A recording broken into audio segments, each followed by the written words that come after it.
Hello，大家好，我係龔心。最近有一個中國公司，佢經歷咗20年嘅經營之後，宣布佢哋會開設第一個永久線下實體店。但係呢一個實體店，佢哋揀咗開喺法國巴黎，住喺巴黎市中心市政廳隔離一個歷史悠久嘅商場，叫做 BHV。呢一個決定係令到成個法國所有業界都引起軒然大波。有啲牌子甚至係表明話，如果呢一個牌子真係要進駐 BHV 嘅話，咁我哋就撤啦，我哋唔要同呢一個牌子共存喺同一個 building 入邊。究竟係咩牌子咁有影響力呢？令到咁多人討論呢？呢個就係中國做廉價服裝嘅牌子，叫做 Shein。Shein 10月初就宣布佢哋會喺11月開佢哋嘅第一個永久嘅線下實體店。其實佢哋之前應該係開過好多 pop up 嘅，但係永久嘅呢個係第一個。而開嘅地方呢，就係巴黎市中心一個甚至有少少 associated with old money 一個歷史悠久嘅商場，叫做 BHV， 會喺佢嘅6樓開一個成1000尺嘅鋪位。咁都未完啊！佢哋話呢一個開完之後呢，去到12月，佢哋會喺全法國各地5個城市嘅 Galeries Lafayette 老佛爺商場嗰度再開。唔知大家有冇用過 Shein 啦 ？Shein 係一個可唔可以話係服裝品牌咧？佢係一個線上商店，但係佢啲衫係應該個 tag 係寫住 Shein 嘅。創立於2008年嘅中國廣州同埋南京，目前佢嘅總部喺新加坡。佢主要就係賣啲非常之低價嘅，主要係女裝啦，但係甚至男裝、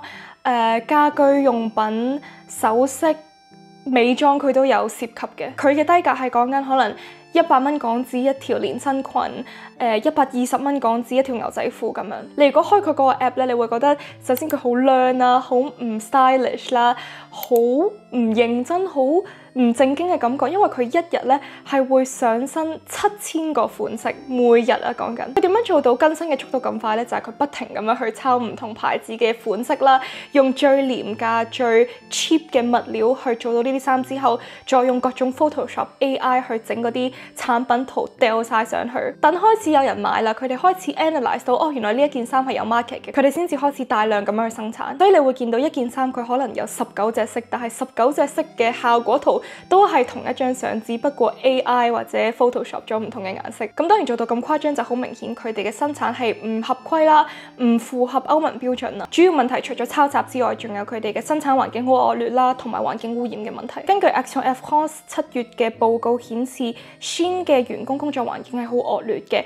好多 NGO 之前都有講過話，佢哋嘅員工嘅薪酬係以件數咁樣計嘅，但係呢個件數係低至講緊6毫子港紙做一件衫。他有那個底薪嗎？沒有，都沒有底薪啊。然後環保媒體 VER 喺4月指出，Shein 係全球污染最嚴重嘅一個服裝品牌。佢由2021年去到23年，短短2年期間，佢嘅溫室氣體排放係成倍咁樣增長緊，遠遠超過咗 H&M、Zara 呢一啲我哋定義為 fast fashion 嘅牌子。除此之外 ，Shein 一直為咗去 keep 住佢哋好低嘅售價，佢哋一直鑽緊一個漏洞，叫做歐盟嘅小包裹免稅政策，就每次都用一啲極細嘅包裹將啲衫運到去佢哋歐洲嘅客人手上。講到呢一度，大家應該開始有少少 idea 點解法國人咁嬲、咁反對 Shein 入駐法國開實體店嘅呢一件事。但係我哋由 Shein 嘅角度出發，睇下佢嘅 stakeholders 係點樣講嘅。Shein 嘅發言人就講得好直接嘅，佢話：我哋相信法國係全球時尚之都，並且佢會一直保持呢一個地位。我哋進駐入嚟係因為我哋想 prove 我哋嘅商業模式係可以同法國呢一個咁成熟嘅成衣行業共存嘅，而且佢仲要喺巴黎時裝週個禮拜宣布，都可以理解為係一種象徵姿態。至於商場嗰邊咧，頭先講到 BHV 商場喺巴黎市中心市政廳行2步就到一個歷史悠久、好 old money vibe 咁樣嘅商場。然後另外嗰5間開喺其他城市嘅老佛爺咧，其實佢哋係掛名嘅老佛爺嚟嘅啫，即係老佛爺賣咗個名俾佢哋用啦。佢哋實際上都係同呢一個 BHV 商場一樣，係 under 一個叫做 SGM 嘅公司 Société des Grands Magasins，所以呢6間商場係同一個母公司嚟嘅。SGM 對於呢一件事都係好自豪咁樣講，佢話 Shein 喺法國係有超過2500個消費者，並且係屬於10大法國人最喜愛的時裝品牌之一。我唔知呢一個數據喺邊度攞翻嚟啦，但係佢就話 Shein 嘅進駐係可以直接同埋間接咁樣造就到200個就業機會。佢哋嘅總裁仲話呢一個係對於佢哋商場一個非凡嘅機會，係令到佢哋嘅品牌更加年輕化，創造造更多人流，因為佢哋嫌佢哋依家嘅人群 which 平均年齡係50歲，佢哋嫌太老啦，消費能力唔夠。咁老佛爺商場總部又有咩立場呢？大家應該可能知道老佛爺商場就係一個好 posh 好華麗，又係商場，其實又係一個景點咁樣嘅地方。佢哋咧就好斬釘截鐵咁樣講，我哋深度不贊同呢一個做法，我哋係真係會介入去阻止 Shein 進入呢5間以我哋個名做招牌嘅商場。理由好簡單，就係 Shein 嘅商業定位同埋模式同我哋嘅核心價值不符合。我甚至嗰日係喺老佛爺公司嘅 IG Story 嗰度見到佢哋出咗一個正式嘅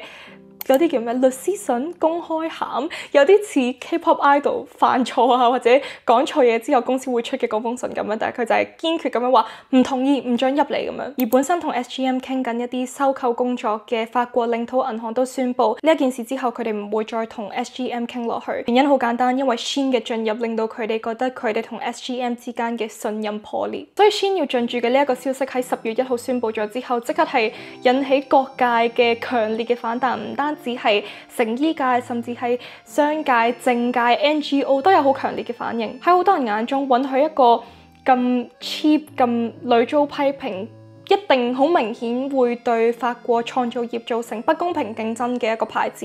入去巴黎呢一啲咁有象徵性嘅商場入邊，係一個引狼入室嘅做法。法國著名嘅 fashion designer 亦都係曾經 Edam 同埋 Dim 嘅系列總監 Sophie Malagola，佢就話佢唔明白點解有任何一個法國牌子會允許自己去做呢一種嘅合作。佢話呢一個已經唔係普通嘅兩個牌子之間嘅聯名聯手合作，而係同一個完全對其他牌子冇尊重，並且亦都唔值得其他牌子去尊重佢咁樣嘅一個 brand 嘅合作。法國服裝商都有出聲講話，Shein 嘅出現一定唔會係我哋呢一個行業嘅救世主，佢甚至應該對我哋呢一個行業近代嘅弱化負有責任。所以直至今日咧，一啲喺 BHV 入邊已經開咗好耐嘅法國牌子係直情講明話嗱，如果 Shein 真係要喺我哋呢一棟 building 入邊開鋪，我就走啦，我唔想同呢一個牌子有任何嘅 association。其實好多專業人士對於呢一件事，佢哋都係話一啲做開電商嘅牌子，佢哋去開實體店係無可厚非嘅，係佢哋品牌 development 一定會有嘅一環，因為佢哋要去吸引一啲仲 hesitant 要唔要喺網上面買嘢嘅人去試佢哋嘅產品。但係更多嘅人 criticize Shein 嘅原因係因為 Shein 單單喺2022年1年之內佢嘅 profit 係230億美金，所以佢開實體店根本唔係為咗創造更加多嘅收益，佢每日係向緊佢全球各地嘅消費者賣緊成8萬件嘅衫，佢喺 BHV 開一間鋪頭，一日最多咪都係賣緊幾千件。所以一啲專家就話 Shein 決定要開呢一個實體店係僅出於公關嘅原因，佢哋想洗白大眾對於佢哋好 cheap、好廉價、好唔 stylish 嘅一啲形象，將佢自己同法國時尚之都、法國 Old Money 商場去做一個連結，令到佢哋個 image 望落靚啲。咁換句話說，喺法國人嘅眼中就係佢 take advantage of 法國嘅時尚名譽。連巴黎嘅市長 Anne Hidalgo 都走出嚟話，佢對於 BHV 要接納 Shein 呢一件事深感憂慮。而巴黎嘅副市長就話佢強烈要求 SGM 重新考慮呢一個合作。佢話如果我哋接納 Shein，就好似我哋接納緊一個供應鏈唔透明啦、剝削緊社會啦、紡織污染嚴重咁樣嘅一個低級嘅商業模式。其實法國都對呢一啲 fast fashion 嘅產業嘅寬容度逐漸係收窄緊嘅。6月嘅時候，國會初步通過咗一條法律 ，literally 就叫做 Loi Anti Fast Fashion 咁樣，都對 Shein 出過咗好多次警告信㗎啦。譬如話法國呢一個總局就係類似香港消委會 equivalent 咁樣，就對 Shein 收過4000萬歐元嘅罰款，因為佢哋做緊一啲誤導性嘅折扣宣傳。資料保護委員會亦都因為 Shein 違反咗 cookies 嘅規則，向佢哋罰款過1.5億美元。所以 Shein 喺收到咁多下馬威之後，佢依然都係好堂堂正正話，我係要入駐你哋商場，係要去借你哋嘅歷史名義去做靚我個 branding。呢一件事令到國會好多嘅議員都催促緊政府快啲落實同埋開始實施呢一個 Loi Anti-Fast Fashion。一旦呢一個法例開始實施咧，政府係會對入嚟歐盟嘅每一個 Shein 嘅包裹徵收5歐元嘅罰金。咁我都想同大家分享下我自己嘅睇法。我知道有啲人會覺得Shein 嘅呢一單嘢佢純粹係一個商業新聞啦，我覺得唔係嘅，佢已經超出咗零售業嘅範疇，佢係一種攻擊緊工人，攻擊緊法國本地嘅生產業。佢唔係中國同法國嘅對抗，佢係資本同工人之間嘅矛盾。因為 Shein 係一個好極端嘅全球化模式，佢係透過不停咁樣壓縮佢嘅成本，壓榨佢嘅工人，創造過剩，然後再透過佢已經玩到滾瓜爛熟嘅演算法，近乎賭博咁樣嘅小遊戲去邀請佢嘅消費者做更加多嘅購買。講得難聽啲，佢係成個資本主義入邊最核突嘅嗰部分嘅崛起。所以法國依家呢一個咁激烈嘅反應，我覺得係好 predictable 嘅。作為一個成日都講社會公義、講可持續發展嘅一個國家，佢要允許呢一個咁樣嘅牌子開喺巴黎市中心，一定係會造成好大嘅負面反應。所以我覺得最諷刺嘅就係 Shein 話佢哋咁樣做其中一個目的係要振興翻法國市中心 revitaliser les centres-villes。但係如果佢嘅出現必定係會導致巴黎市中心衰落嘅其中一個原因，更加多嘅法國本地牌子會閂鋪啦，租金會越嚟越高啦，工人會越嚟越被剝削啦。所以我覺得錯唔在於消費者，在於呢一個令到消費者冇得揀嘅經濟狀況。即係講緊你嘅人工過去嗰10幾年，唔係10幾年又太誇張，過去嗰5年10年都冇升過，但係你嘅消費水平一路都降低緊，你嘅成本一路都上升緊。個人成日講嘅 consommation responsable 喺呢一個時候，其實佢係一種 privilege， 佢唔係一個每個人都可以去實施嘅嘢。80年代嘅時候，法國嘅總統 François Mitterrand 講緊社會主義，佢去提出呢一個 RME 嘅時候，佢就係講話我希望所有嘅法國人都可以有尊嚴咁樣生存，唔需要為咗生存而犧牲良知。咁呢一個時候，如果 Shein 呢一種公司入到嚟法國市中心，咁我覺得有啲稀釋緊 François Mitterrand想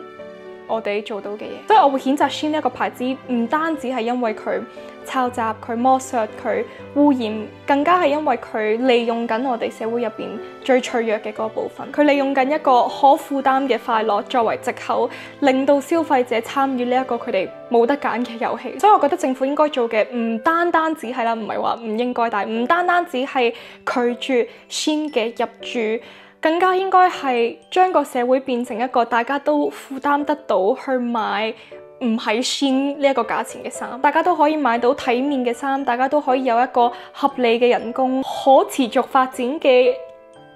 服裝品牌唔再只係有錢人嘅玩物。咁今日嘅分享就去到呢一度，希望呢一種題材係大家中意嘅。如果大家有啲咩心得或者想討論，都好歡迎喺 comment 嗰度留言，我都好 enjoy 睇你哋嘅諗法。咁我哋下條片再見，拜拜。